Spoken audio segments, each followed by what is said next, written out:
এক শ্রেণীর বিয়াদবরা বিশ্ব নবী কয়, কথা কোন ঠিক কিনা?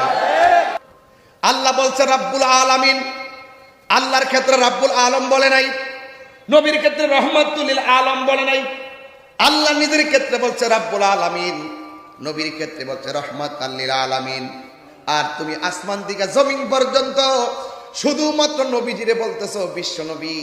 আসমান থেকে জমিন পর্যন্ত জায়গাটা হলো একটা বিশ্ব, এর বাইরেও আরো ৭৯,৯৯৯টা আলম আছে। এই জন্য আমার নবীর বিশ্ব নবী বলা যাবে না, আমার নবী হলো কুল কায়নাতের নবী। কথা বলেন ঠিক কিনা? এই নবীর সম্মান বাড়াইছে কে? আল্লাহ। আমার নবী কম্বল পরে বসে আছে, আমার আল্লাহ বলেন ইয়া আইয়ুহাল মুজাম্মিল, ও কম্বল ওয়ালা। এই জন্য আমার আল্লাহ নবীরে কোরআনে কোথাও ইয়া মুহাম্মদ করে ডাক দেয় নাই। আর আমার দেশের কিছু কিছু জাহেলে